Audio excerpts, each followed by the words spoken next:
Welcome to the Build a Purposeful, Profitable Business Doing What You Absolutely Love podcast, hosted weekly by me, Ange, your work from anywhere coach, professional copywriter, published author, and business owner of 20 years.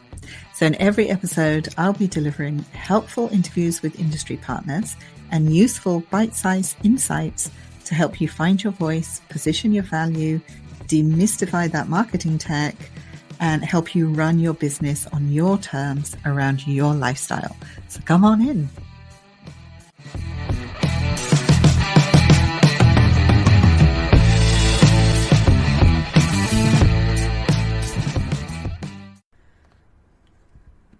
Okay, welcome to this episode. So good to have you here listening. I hope I can bring you some value today. So what I want to touch on today is something that came up in the week on social media, and I was just going through some of my accounts and posts, and it's to do with how you market to your audience and whether you're adding value or you're actually giving unsolicited advice in a way that actually turns your customers or your potential customers off. So to talk about how you're marketing ethically, that's what I want to do today, and how you're marketing in a way that is going to attract customers to you or actually chase customers away that could actually be your customers if you approach them in the right way. So what happened in this particular instance was someone that I follow on Facebook is a fitness coach, and he put out a post, which is a copy of the message he had received from a lady that he followed. So he had actually followed her, and she sent him an angry message in a private message. I think it was private anyway. So basically what she was saying to him is, I'm going to take you off my followers list. I don't want you following me anymore. I don't appreciate your messages, and I don't appreciate your unsolicited advice. I don't want to lose weight, and I'm taking you off my list. And then she got a little bit abusive after that, using some curse words and stuff. So he'd obviously triggered her for her to send an angry message like that, and she was obviously very triggered. Now, obviously upset him to receive the message, but he was also aware that that kind of message sent in that way is more a reflection of her than it is of him. So he knew not to take it too personally, but he was still upset enough to actually post it online to ask advice from his audience as to, did he do the right thing, or what was it that created this response. So a lot of his followers, they sent messages of sympathy and the same thing as that it was just a reflection of her and it's not a reflection of you. You're doing a great job, etc. And all of this is true. He is doing a great job. The services he provides is invaluable to the right person that appreciates it. And he can do wonders for his clients. And being able for him to contact people and help them, it's a fantastic gift. So there's no issue there. So none of them were actually saying what the issue was here. And the issue was that it had been unsolicited advice. So you imagine if you were overweight and someone came to you and said, without you asking, I'm going to help you lose weight.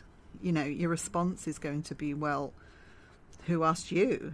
Who said I wanted to lose weight? It's none of your business. And you're going to be probably quite upset at the assumption that you wanted to lose weight, or just being told that you were fat in the first place from someone that you never asked anything from. So you've got to be very careful, even if they do need your help. All right, you can't be giving it as unsolicited advice.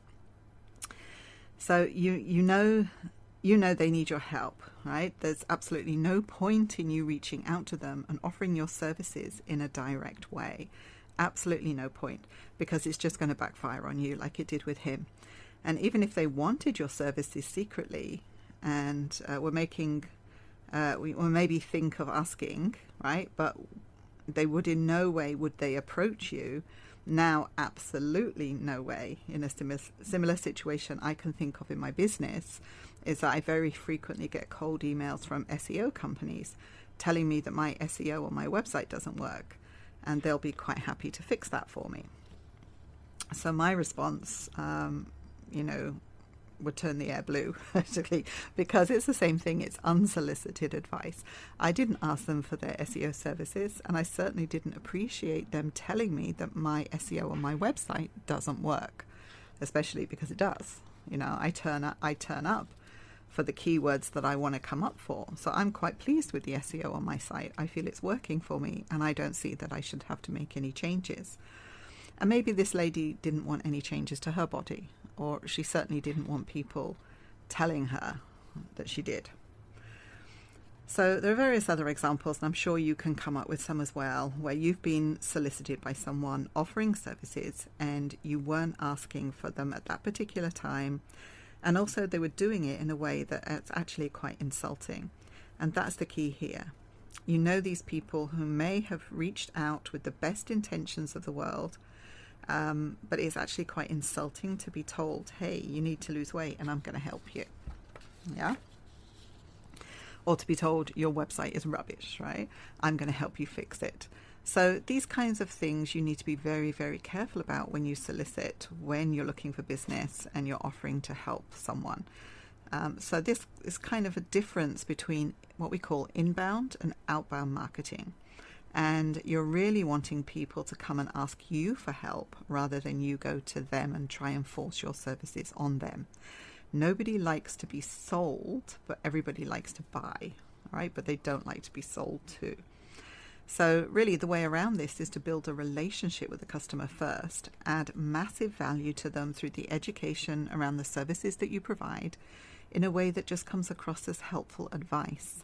No solicitation, no offer of anything, no personal contacts in terms of, I want to offer this to you personally because I think you need it.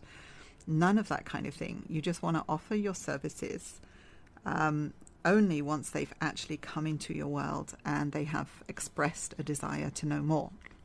So once, for example, they've downloaded what we call your lead magnet, that's a free gift that you download in exchange for their email. Once they've downloaded that, that means they've shown some interest in the topic that you're offering. All right. So they've actually taken something from you of value and they've consumed it for free. So these are customers now that are obviously interested in some way with what you have to offer. So this is going to be a lot warmer an approach than if you're just coming at it cold. So if someone comes into your world and you offer them straight away, the analogy is like you go on a first date. You wouldn't expect someone to ask you to marry them on the first date. It's the same kind of thing if you do that as soon as someone downloads your offer, that you go and download your free gift and then you go and offer them something straight away. It's the same kind of thing. Even if the person needs your services and they need your services, they don't want your services at that point. It's the ball's got to be in their court to do the asking, right?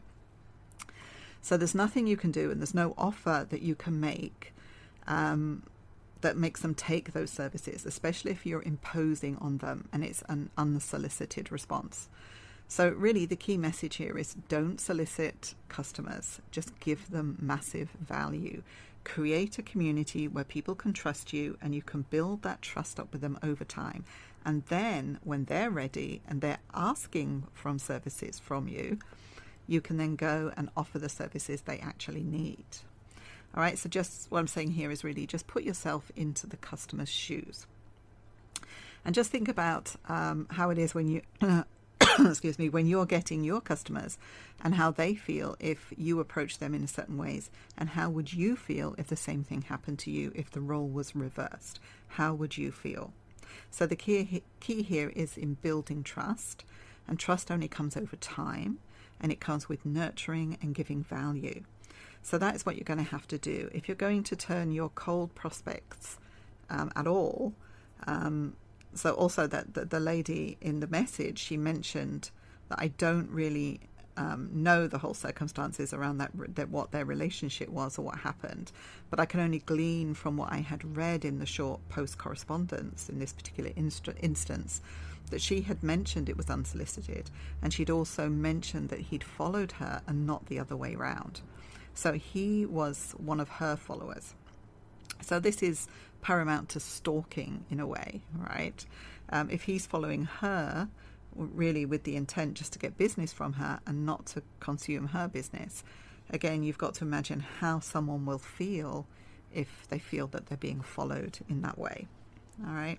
So just that someone can get business from you, if you're doing that, offering your services to them and it's tantamount to stalking, you're not building a very good relationship with your customers, and they're not going to buy from you, right? So just think about that, and just think about relationships you have with people in the real world, if you like, your offline world.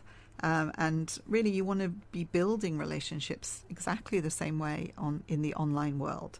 Don't take for granted the fact that just because someone's connected to you, that gives you permission to wage an all-out offer war on them, right? That's not the way it goes. So think about how people feel in that case, because it's just going to backfire on you. If you make your potential customers feel uncomfortable, they're obviously not going to buy from you at any rate, right? So it's much better to do things inbound, where you create demand for what you do. You bring people into your world, get them to trust you, and once they signal that they're interested for more, then you make your offer. You don't solicit them when they haven't asked for what it is you offer, and they're not your customers in the first place. So I hope that's brought value for you today. This is a short little episode today, but I just wanted to put this out there because it was a point that I really felt needed explaining. And this guy, what he does is great, and it's just, obviously there was an important missing piece of the marketing puzzle there on how to approach customers and nurture them and make them feel comfortable with your offer. All right, so I hope that's added value to you. And if you like what you've heard, then do subscribe so you don't miss another episode, and share it as well so other people have the benefit of this information as well.